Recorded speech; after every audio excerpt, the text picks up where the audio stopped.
और अभी अभी बात करें तो भारतीय क्रिकेट टीम का आगामी T20 विश्व कप के लिए चयन किया गया।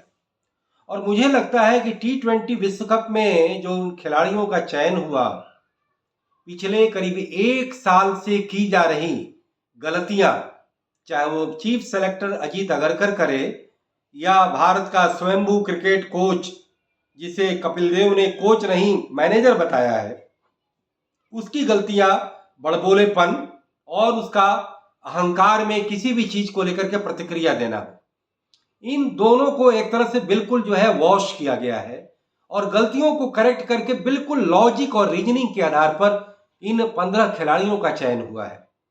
दोस्तों, हमने देखा कि पिछले साल ऑस्ट्रेलिया में, जो मैंने पहले कहा कि जसप्रीत बुमराह को जब कप्तान बना दिया गया तो रोहित शर्मा को दोबारा नहीं आना चाहिए था, और आना चाहिए था तो उन्हें केवल एक प्लेयर के रूप में आना चाहिए था। लेकिन आकर के उन्होंने कप्तानी ली और उनकी कप्तानी में आकर के और बुरी तरीके से हार हुई।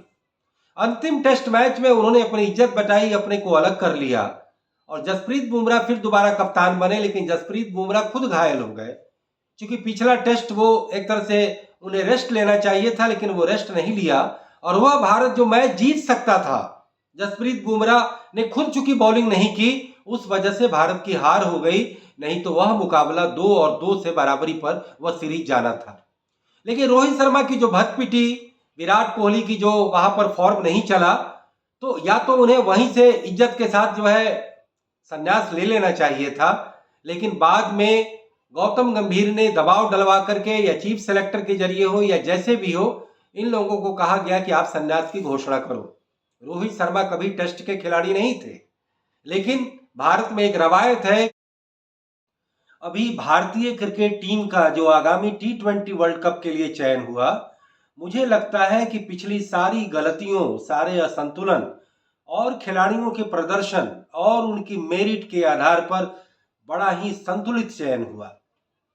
दोस्तों, हम ये कहना चाहेंगे कि पिछले करीब 6 महीने के बाद, जब से विराट कोहली और रोहित शर्मा ने संन्यास लिया, उसके बाद शुभम गिल पे तो मानो जैसे कि पूरा भारतीय क्रिकेट मेहरबान हो गया। वह शुभम गिल जो टेस्ट मैच में अपने स्थान बचाने के लिए संघर्ष कर रहा था। पिछले साल इंग्लैंड की जब टीम देश में आई थी, तो उनको एक तरह से वो उनको मतलब कि केएल राहुल के साथ उनको भी ड्रॉप किया जाना था, लेकिन बड़ी मुश्किल से उनकी जगह बची। उसके बाद हमने देखा कि उससे पहले एक दिवसीय मैच में भी, यानी कि पिछले विश्व कप में भी देखें, रोहित शर्मा के साथ जब वो ओपनिंग कर रहे थे तो उनका कोई बड़ा अच्छा प्रदर्शन नहीं था। यह ठीक है कि वनडे मैचेज में उनके एवरेज 60 के आसपास हैं, लेकिन बड़े मैचों के प्लेयर नहीं है और उनका स्ट्राइक रेट रोहित शर्मा और यहां तक कि विराट कोहली के भी बराबर नहीं है।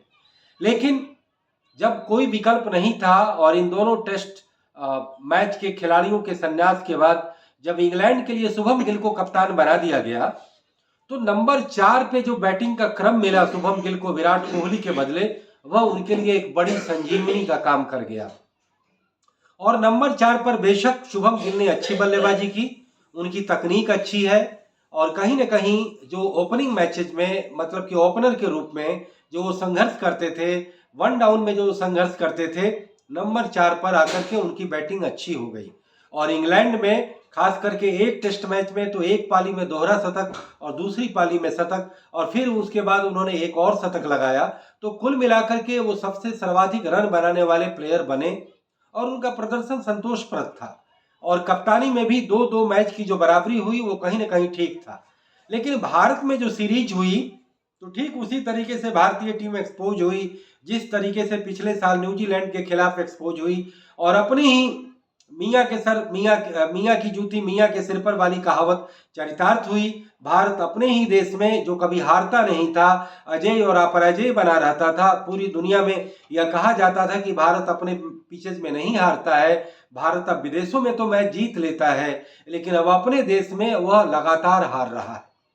और इसके कर्ता धर्ता कौन बने हैं? ठीक है, पहले की रोहित शर्मा को कप्तान बनाया गया, वो कभी टेस्ट मैच के प्लेयर नहीं थे, लेकिन अब शुभम गिल की भी कप्तानी में और उसी गौतम गंभीर के कोच में भारत साउथ अफ्रीका से बुरी तरीके से हारता है और कलकत्ता और गुवाहाटी दोनों टेस्ट मैच हारता है। गौतम गंभीर ने टेस्ट मैच से हारने के बाद जो फिर वनडे मैचेज हुए, उस वनडे मैचेज में 2-1 से विजय मिली। रोहित शर्मा, थैंक्स टू रोहित शर्मा और विराट कोहली कि दोनों ने लाजवाब बल्लेबाजी की। और फिर से T20 मैचेज की सीरीज में भी भारत 3-1 से विजेता बना, thanks to the captainship of Surya Kumar Yadav, जो लगातार भारत को एक तरह से अजय अपराजय और एक तरह से योद्धा बना करके रखा है। ठीक है कि उनकी खुद की बैटिंग फॉर्म अच्छी नहीं है, लेकिन उनकी कप्तानी लाजवाब रही है और T20 में भारत मैच जीता। लेकिन एक दिवसीय और T20 में जीतने के बाद गौतम गंभीर का फिर से दिमाग खराब हो गया। उन्हें यह लगा ही नहीं कि कितनी बड़ी बेइज्जती भारतीय क्रिकेट टीम की टेस्ट मैचेज में पहले न्यूजीलैंड और उसके बाद साउथ अफ्रीका ने की है, और उसके बाद भी T20 मैच और वनडे मैच जीतते ही गौतम गंभीर का अहंकार सर चढ़कर बोलने लगा और वो अपने सच्चे आलोचकों को भी उल्टे नसीहत देने लगे। कहने लगे कि कलकत्ता टेस्ट मैच में हमारा कप्तान शुभम गिल घायल था, तो अगर घायल नहीं होता तो सब हारे, सब जल्दी जल्दी आउट हो गए।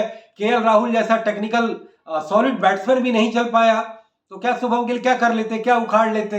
लेकिन चलो वो घायल हो गए, उनके कमर में चोट आ गई, गर्दन में चोट आ गई, नहीं खेल पाए। लेकिन क्या उसके बाद गुवाहाटी में जो बुरी तरीके से हार हुई, क्या वो बचाने लायक है? क्या कलकत्ता का मैच अगर तुम जीत भी जाते और फिर उसके बाद गुवाहाटी मैच अगर तुम हारने को स्वीकार करते हो, तो क्या भारत बहुत बड़ी उपलब्धि हासिल कर लेता? सीधे सीधे ये बात समझ में आती है कि भारतीय क्रिकेट टीम का कोच भी टेस्ट मैच के लायक नहीं है और भारतीय टीम का जो कप्तान है वह भी उसके लायक नहीं है। चयनकर्ताओं ने कितनी बड़ी गलती की कि एक दिवसीय मैच में भी लॉन्ग टर्म विजन प्लान के तहत शुभम गिल को भी फिर से कप्तानी दे दी गई। लेकिन शुभम गिल वनडे मैचेज में भी वह कोई अच्छा प्रदर्शन नहीं कर पाया और उसके घायल होने के बाद उसकी अनुपस्थिति में वही यशस्वी जायसवाल को मौका दिया गया। तो वो पहले 2 मैचों में कुछ ज्यादा नहीं कर पाया, लेकिन तीसरे टेस्ट मैच में, उस तीसरे वनडे मैच में उसने शानदार शतक जड़ा और उसने वो दिखाया कि पिछले हाल के वर्षों में, पिछले 4 सालों में देश का सबसे युवा, सबसे प्रतिभावान और सबसे बेहतरीन बल्लेबाज यदि कोई है तो वह यशस्वी जायसवाल है। उसके आंकड़े बोलते हैं, उसका एवरेज 50 से ऊपर है। इसके अलावा एक दिवसीय मैच में उसे मौका मिला तो उसने खेल करके दिखाया। T20 में भी जब उसे शुरू में मौका मिला तो उसने लाजवाब खेल दिखाया था। तो ऐसे में शुभम गिल को जो अब आगामी T20 मैच के लिए जो एक्स किया गया, एक बड़ा ही बोल्ड और बड़ा ही सटीक और बड़ा ही जस्टिफाइड फैसला है। T20 के लिए वो डिजर्व नहीं करते। मैं यहां तक भी कहूंगा कि अगर रोहित शर्मा और विराट कोहली अगर एक दिवसीय मैचेस से संन्यास नहीं लेते और उनका फॉर्म सर चढ़कर के जो है वो बोल रहा है, तो क्यों नहीं रोहित शर्मा को के उस जज्बे को महत्व देते हुए उन्हें फिर से एक दिवसीय मैचेस का कप्तान बनाया जाए और आगामी विश्व कप तक उन्हें कप्तान बनाए रखने का फैसला लिया जाए। क्योंकि रोहित शर्मा पिछले वर्ल्ड कप के हार के बाद काफी निराश थे, काफी जज्बाती हो गए थे और उनके मन में इच्छा थी कि भारतीय क्रिकेट टीम को उन्होंने सारे व्हाइट बॉल के सारे टूर्नामेंट में जिताया है, क्यों नहीं वह एक दिवसीय वर्ल्ड कप में वो जिताएं। और इसके लिए जरूरी है कि उनके जज्बे को और महत्व दिया जाए, उन्हें कप्तान बनाकर। जिस तरीके से जो इलेक्ट्रीफाइड बैटिंग वो दोनों कर रहे हैं, विराट कोहली और रोहित शर्मा, तो मुझे लगता है कि शुभम गिल से एक दिवसीय मैचेज की भी कप्तानी लेकर पुनः रोहित शर्मा को दे देनी चाहिए, या वर्ल्ड कप के लिए उनको जरूर कप्तान बनाया जाना चाहिए और बाकी मैचेज के लिए केएल राहुल को कप्तान जो बनाया गया था उसे जारी रखना चाहिए। मुझे लगता है कि शुभम गिल के अब तक के करियर में कोई बहुत बड़े हाई पॉइंट्स नहीं है, सिवाय वो इंग्लैंड की सीरीज के जिसमें उन्होंने 700 से ज्यादा रन बनाए और चौथे नंबर पे विराट कोहली की अनुपस्थिति में उनको एक कंफर्टेबल प्लेस मिला।